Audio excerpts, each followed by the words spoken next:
शाम का समय था जब मेरे मोबाइल पर अचानक एक कॉल आई। फ़ोन उठाते ही दूसरी ओर से चाची के रोने की आवाज़ सुनाई दी। मैं तुरंत सतर्क हो गया और शांत कराने की कोशिश करते हुए पूछा, चाची जी, आखिर हुआ क्या है? चाची जी की आवाज़ में घबराहट थी। उन्होंने बस यही कहा, आप कहाँ हैं और कितनी देर में यहाँ आ सकते हैं?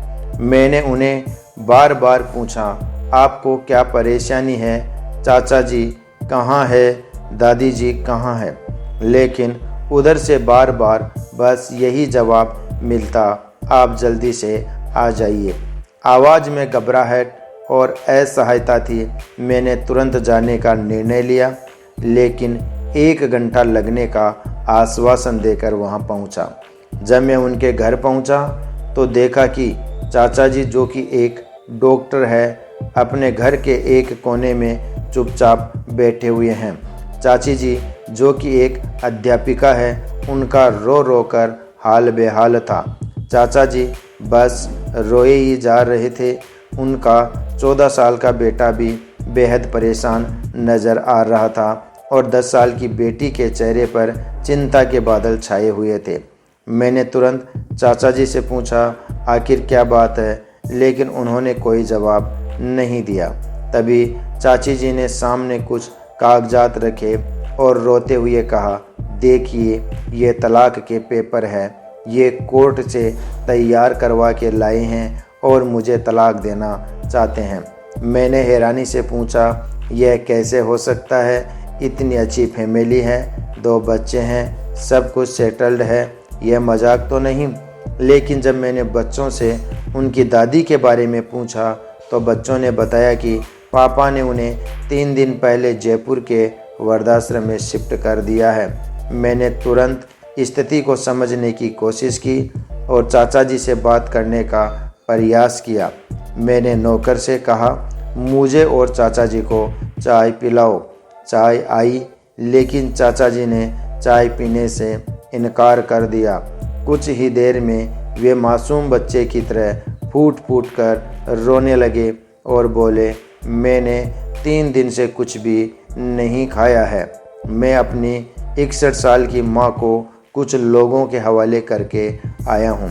उन्होंने रूंधे हुए गले से बताया कि पिछले साल से उनके घर में माँ के लिए इतनी मुसीबतें हो गई थी कि चाची जी ने साफ साफ कह दिया था कि वे उनकी देखभाल नहीं कर सकती। बच्चे भी उनसे बात नहीं करते थे। नौकर तक अपनी मनमानी करने लगे थे। माँ रोज़ मेरे आने के बाद रोती थी। उन्होंने बताया कि एक दिन माँ ने कहा, बेटा, तुम मुझे वृद्धाश्रम में शिफ्ट कर दे।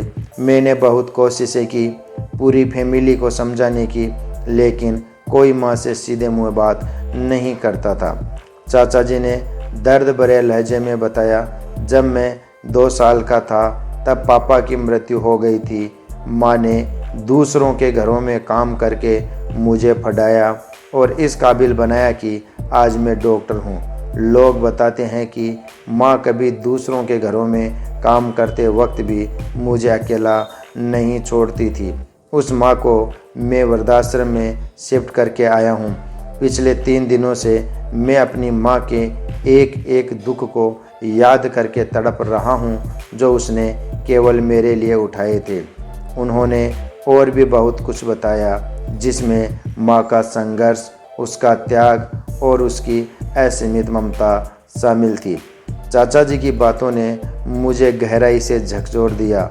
वे लगातार रो रहे थे और बार बार कह रहे थे, जब ऐसी माँ के हम नहीं हो सके तो हम अपने बीवी और बच्चों के क्या होंगे? हम जिनके शरीर के टुकड़े हैं, आज हम उनको ऐसे लोगों के हवाले कर आए जो उनकी आदत, उनकी बीमारी, उनके बारे में कुछ भी नहीं जानते।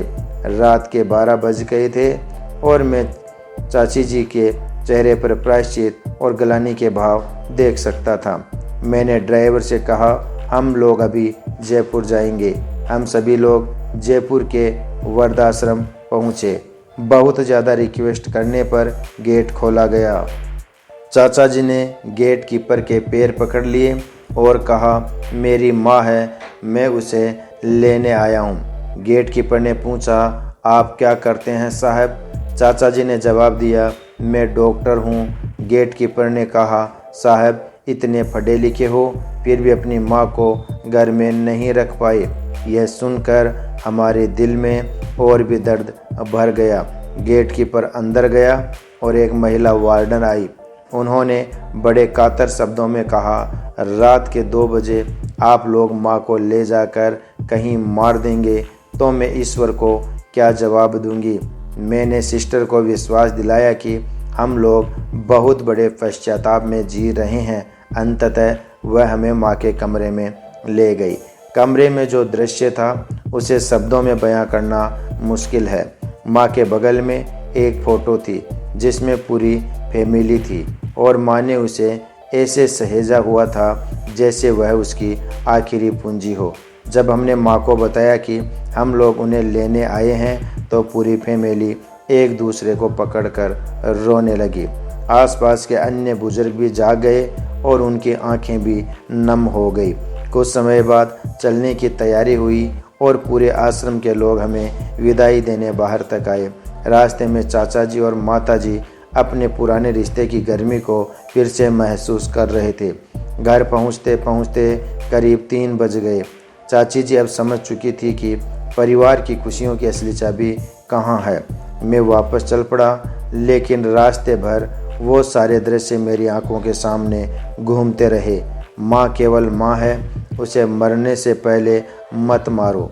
माँ हमारी ताकत है, उसे बेसहारा न होने दें। अगर वह कमज़ोर हो गई तो हमारी संस्कृति की रीढ़ कमज़ोर हो जाएगी।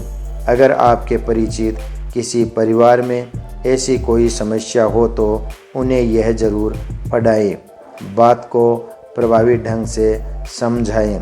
कुछ भी करें, लेकिन हमारी माँ को बेसहारा और बेघर न होने दें। अगर माँ की आंख से आंसू गिर गए तो यह कर्ज कई जन्मों तक रहेगा। यकीन मानिए, सब कुछ होगा आपके पास, पर सुकून नहीं होगा।